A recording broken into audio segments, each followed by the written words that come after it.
आज का सत्संग तेरा साई तुझ में जाग सके तो जाग। कबीर का एक दोहा है, ज्यों पहुँपन में गंध है, ज्यों चकमक में आग, तेरा साई तुझ में जाग सके तो जाग। पहुँ कहते हैं फूल को।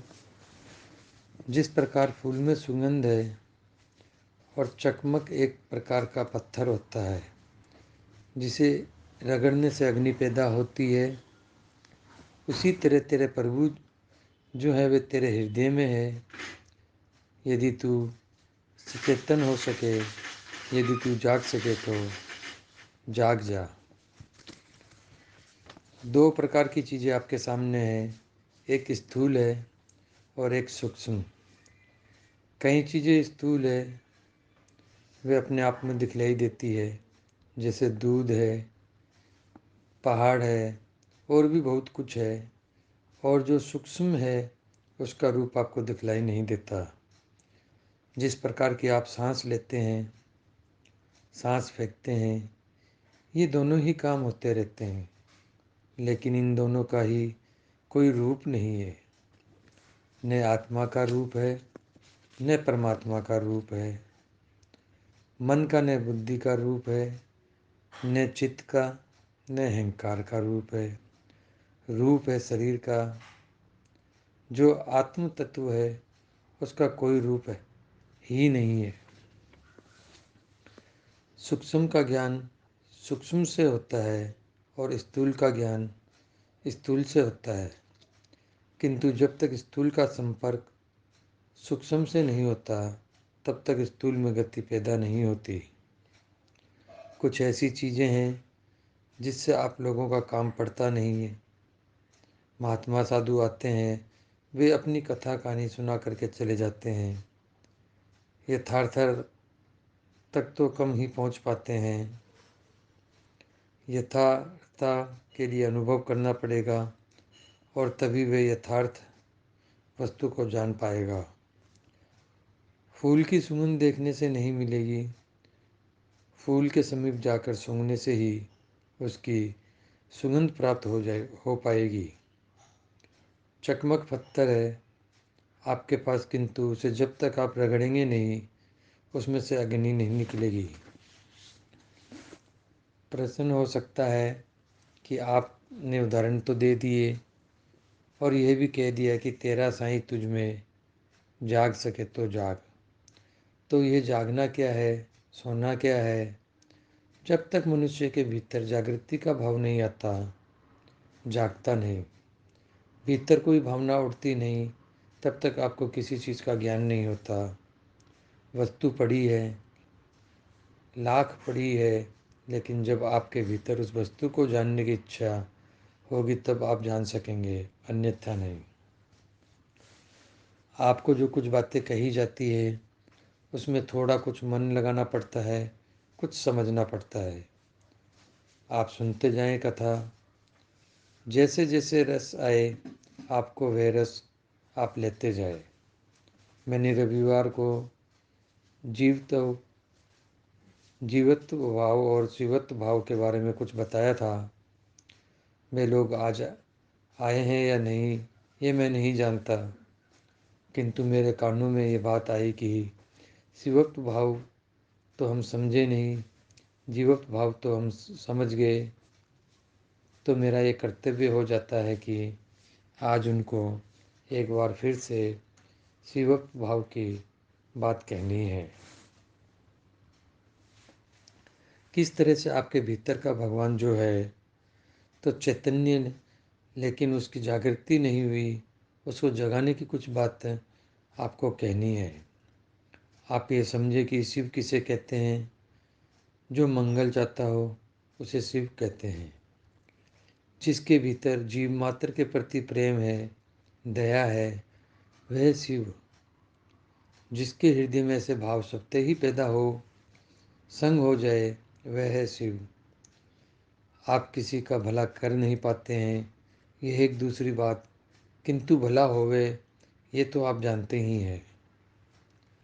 दुनिया में अनेक तरह के प्राणी हैं, सबकी वृत्तियाँ अलग अलग होती है।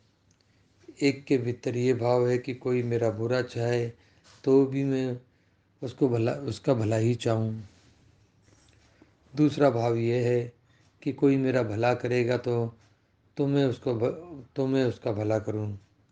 तीसरा भाव, यदि कोई मेरा भला नहीं करता है तो मैं किसी का भला करने को तैयार नहीं। और एक भाव और है, वह ये कि मुझे तो किसी न किसी को कष्ट देना है, चाहे वे मेरा भला ही क्यों न करे। कोई मुझे गालियाँ दे, फिर भी मुझे तो उसका भला ही करना है। ये देवत्व भाव है। भलाई करने वाले के साथ भलाई करना, ये मनुष्य तब भाव है। कोई भलाई करे लेकिन मुझे तो बुराई ही करनी है, ये पशुत्व भाव। इन्हीं तीन भावों के भीतर मनुष्य खेलता रहता है। लेकिन पहला भाव किसी किसी के ही आता है कि किसी का भला करने में ही जीवन की सार्थकता है। तो शिवत्व भाव है ये। इसका अर्थ ये हुआ कि जो सबका कल्याण चाहे, सबका मंगल चाहे, सबके प्रति पूर्ण सहानुभूति निभाए, किंतु इस सहानुभूति के साथ स्वार्थ न हो। किसी को कष्ट में पड़ा हुआ देखकर हमारे हृदय में ये भावना उठती है कि हम इसका भला करें, किंतु हम करते नहीं। केवल भावना ही भावना रही तो आप ये समझें कि केवल भावना से स्वयं आपको संतोष हो सकता है, लेकिन यथार्थ में कोई कार्य नहीं होगा, कुछ भी लाभ प्राप्त नहीं होगा। भावना के अनुसार कार्य होगा, तभी असल में मन में संतुष्टि होगी, शांति होगी। हरि ओम। तेरा साई तुझ में जाग सके तो जाग। ये जो कुछ भी आपको सुनाया जाता है, इससे क्या आपको मिलेगा, इसका क्या फल होगा, ये आप जाने। मेरा काम बोलने का था, आपका काम सुनने का था। जब आए हैं तो कान में आवाज़ तो अवश्य पड़ती, और जब कान में आवाज़ पड़ती है तो उसका कुछ तो असर ज़रूर देखने को मिलेगा। मेरी दृष्टि में आप काम करते करते उसका भजन कर सकते हैं। न आपको घर छोड़ना है, न कोई परित्याग करना है, न कुछ और करना है। घर में ही आपके आनंद का भाव सबसे जागृत हो जाएगा। आप कह सकते हैं कि जो साधु महात्मा कहते हैं कि भाई तुम गृहस्थ हो, बिना गृहस्थी को छोड़े भगवान को प्रसन्न नहीं कर सकते, तो हम क्या समझें। बात यह है, ये सब गलत है, क्योंकि जिन्हें आप भगवान मानते हैं वह भी गृहस्थी थे। भगवान राम के भी संतान थी, भगवान कृष्ण की भी संतान थी। कौन ऐसा हुआ जिनके संतान नहीं थी। यहाँ तक कि योगा वशिष्ठ लिखने वाले वशिष्ठ जी के भी 100 पुत्र थे।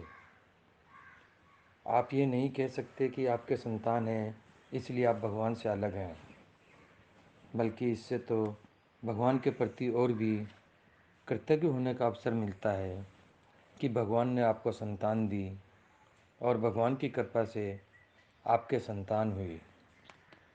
लेकिन मनुष्य मानता कहाँ है। वह तो यही समझता है जैसे कुत्ते बिल्ली के बच्चे होते हैं, वैसे ही हमारे भी हो गए। इसमें भगवान की क्या मेहरबानी हुई। मनुष्य है किंतु विचित्र ढंग का है, जो ये समझता है कि कौन सी भगवान ने हम पर मेहरबानी कर दी। ये बिल्ली ने कौन सी आराधना की थी, इस कुतिया ने कौन सी आराधना की थी कि इनके इतने बच्चे कच्चे हो गए। ये सब बेकार की बात है कि भगवान ने हम पर मेहरबानी की, लेकिन सोचना पड़ेगा। आप मनुष्य हैं। आप ये समझें कि मनुष्य का जन्म मिला है आपको, तो कुछ कर्तव्य भी है, कुछ कर्तव्य भी अधिक है आपका। आपका अधिक कर्तव्य क्या है, इसे समझें आप। और तो जितने प्राणी हैं वे यूं ही प्रकृति के साथ उठते हैं, बैठते हैं, खाते हैं, पीते हैं, चलता रहता है उनका। आप मनुष्य हैं। जिस स्वर्ग की आप कल्पना करते हैं, उस स्वर्ग को आपको पृथ्वी पर उतारना होगा।